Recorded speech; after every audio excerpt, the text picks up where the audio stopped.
Welcome back to Man vs. Meeple, the show where we talk about everything board game related. Today we're going to show you guys Islebound, the brand new game from Red Raven, from the wonderfully talented Ryan Lockett, who does the design, graphic design, he does everything on these things. Yeah, it's amazing that he does the illustrations and the design alone, because he does both very well. And this is a really, really cool game that is modularly set up. It is a area control, area influence style game. It's got a little bit of a few different things for sure. It's a lot going on, but man, as you can see on the table here, there's a lot on the table. So it's a lot to take in, but really, like most games, once you get going in it, it's not too bad. Yeah, your actions aren't that robust. So let's walk you through some of the components briefly. The game board is set up modularly. In each of the four corners or rounded corners that you see here, there are towns or home ports that each of the four players could possibly start on.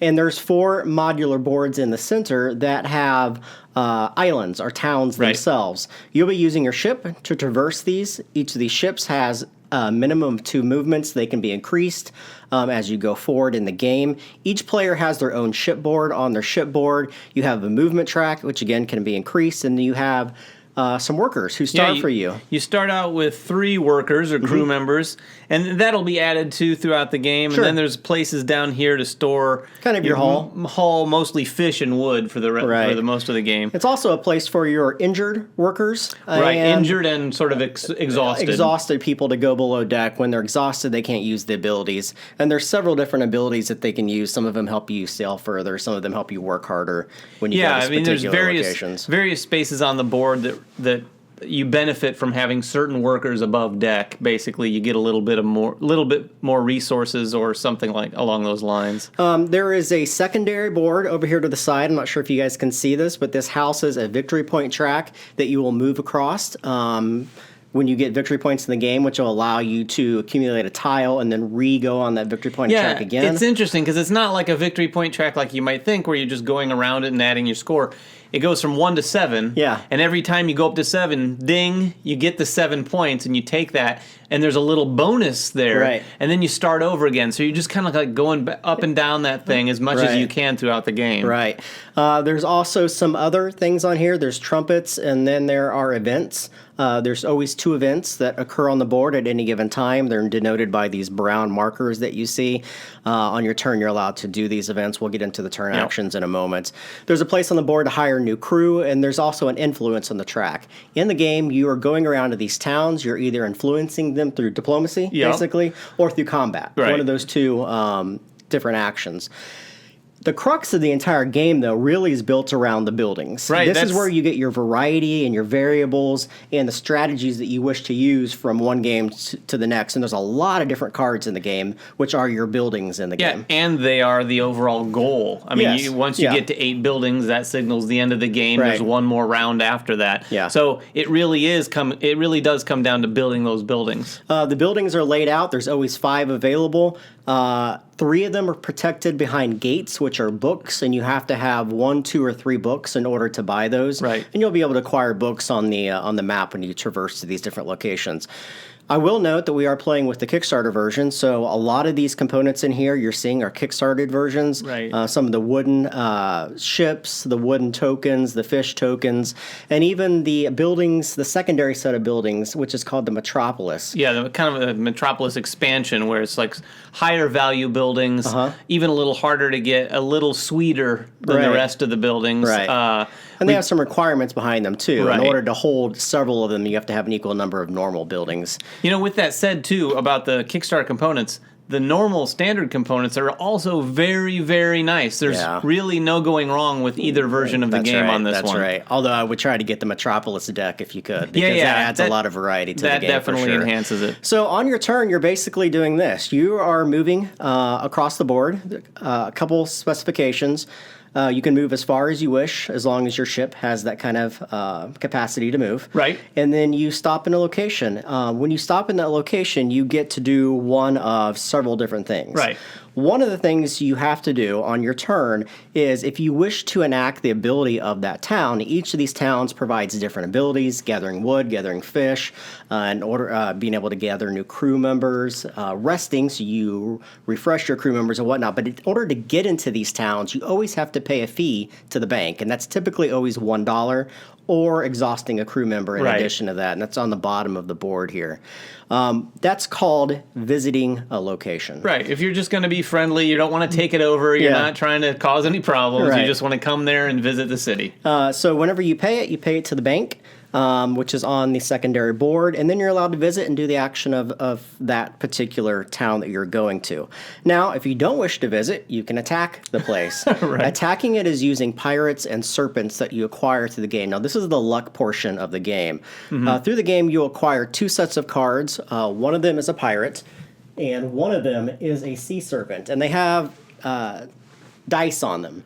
And when you use these to attack, you're basically going to be rolling your dice, comparing them, and see how much attack you have. Yeah. If you're able to meet those numbers in the attack, you take control of that location. You gather some spoils, which is the defense of that location, and then you get to take the action of that location. Yeah. And area control in this game is very, very important. Oh, yeah, definitely. Because it allows you to return to that location and not pay an entry fee to it anymore. That's the biggest part, too. Right. It also affects when someone else comes to that location, they have to pay you instead of the bank when they're paying the cost. That's right. One thing to note, too, some of the cities you can attack, some of the cities you have to use diplomacy. Right, and when you use diplomacy, instead of attacking the location, you use the influence that you've gained through the course of the game. Influence is usually gained through events. Events happen at specific areas. Now, the trick in this is anytime you go to a location, you get to do one basic action, which is either the visit the location, attack, do a diplomacy, or treasure hunt. We'll get into treasure hunt in just a second. Or you can do as many free actions as you wish. Yeah, before or after the main action. Before or after. The free actions are buying a building, and you can buy any of the buildings. The buildings have a coin cost to them. They're also the same number of victory points that you get at the end of the game. And then you can do an event if it's at that location. Doing an event is typically paying a particular worker, paying some fish off of your board. Yeah, it could be town. combat. It could be basically any of a number of things that you'll find throughout the game in other locations. Right. But on these event cards with a little sort of narrative flavor to them. Yeah. And just an opportunity, probably the biggest opportunity in the game to get that influence. It's a great balance between using the influence and the combat to to take over various cities is a really cool dual dynamic. Now, the last action you can take, if you choose not to do any of those, you can simply go treasure hunting. As we said, the entry fee to get into any of these towns is always $1. And that goes to the bank. And that goes to the bank. If you treasure hunt, you simply take all the money off the bank and put it into your cash, and that allows you to do actions in the future. Yeah, and that sounds like one of those things that you do when you can't think of anything else to do, but in this game, at least for the first third of the game, that's really one of the main ways to get money. Yeah. So it's a really key thing to do. And there's some cards that trigger off of treasure hunting too, which are nice. So this game is all about optimizing your turns and going around and collecting resources, doing those actions, and be able to key off of the buildings that you have. Because a lot of these buildings will influence your abilities and break the rules of the game for you in order to do certain things better in the future, right? Which brings us to our pros and cons. This game has a ton of variability. And we talk about it all the time, David, how much we love variability in our games. When you look at this deck, I mean, you're looking at probably, 60 cards in just the base game of unique buildings, where every single building does something different and provides a different strategy for a player. And talk about unique. I mean, not only do the buildings all look different, I mean, I don't think there's any repeat visuals of buildings in the game. He did a really good job of making them all look a little bit different. And the buildings are beautiful. Different. The artwork is fantastic, just like all of his games. But the effects and the abilities on these things are very different. And what I found is, and I like a lot of variability too, in this game, I found myself with so many buildings that I've bought. Because if you have the money and you're close to the end of the game, you're buying lots of buildings just to get that score up. it's almost hard to keep track of all the different things you've got going on. Sure, it can be. I mean, in a good way. Right. But there's a lot of things you can get a few early on and use that as sort of your core strategy for, okay, here's the machine I'm going to build here to score some points. But by the end of it, you're like, oh yeah, I forgot I had this. When I rest, I get this. I totally forgot that I took that card. So every game is very, very different. Yeah. The buildings that come out. When they come out, how many people take the buildings you've used before. It really makes the game feel totally different. Plus, I don't even think we mentioned there's another side to these boards, too. You can flip it over, and the islands are slightly different. I love this game. I think it's really, really unique. All the variability in it, the ability to kind of change your strategy as you go is really, really cool. All these areas on the board also provide chances for players to decide, well, what do I want to do with my turns? Do I want to go resource heavy? There's locations on here that let you, if you don't have the money to buy these buildings, you can build the buildings, because on the bottom halves of each of these, there's also resources that you can use to build them. So if you're going a resource heavy route, there's that option for those players as well. So again, more variability built in just to the base game alone. Yeah, it's really amazing how much is going on in this game, and you're still able to sort of digest it all pretty well. There's not, like I said earlier, there's so much to think about, but on your turn, like you said, you're trying to take your turn as efficiently as possible. But the fun thing is every turn, especially in a 4-player game, you look at the board and go, okay, wait a minute, what do I want to do now? Because this new event may have come out, and it's something you can do really easily. So you were planning to go over here and do this and work your machine, but there's this event staring you in the face, and it might pull you a little off course. So you have to... Those are really fun decisions to make in a game. Those events may give you the influence in order to attack that city with diplomacy in order to get it, which gets you coins and so forth. Exactly. You can pull off some really good combo turns where you pull off the event, and that gives you exactly what you need. You're right. Yeah. Now, there are some issues with the game. What did you have for cons first, and I'll get into my cons? Cons, I wouldn't really classify them as cons. Okay. I would say that for casual gamers, this does have a fair bit of going on. Sure. To sit down and try to explain this game to casual gamers or new gamers would be a lot to take in. And like I said, that's not really a con. I think people who play a lot of board games could sit down and get into this really easily. Okay. But for my groups, it's one of those things where this would be very intimidating looking to a lot of people, and some of those people just tune out when you're explaining all of this beautiful stuff that's on the table. It's hard to sort of stay focused if you're a casual gamer. My biggest problem with the game is that one of the routes is definitely easier and a better way to manage your turns, and that is diplomacy versus combat in the game. That's a good point. Diplomacy is, in my estimates, it's much more rewarding in the games that we've played. Combat is luck driven. It really is, because you are not only do you have to expend the resources and the time in order to go get these serpents and pirates to fight for you, but then you have to roll really well. And there's very little mitigation in the game. There's specific crew members that will allow you to mitigate, and there's buildings that will help you in combat or give you extra creatures. But each time that you use these, you lose them. And when you win a combat. So I have found personally that combat is the harder of the two aspects to do in the game. Yeah, I agree with that. Although my first couple games were heavy diplomacy, I tried a little bit more combat with some success in my last game.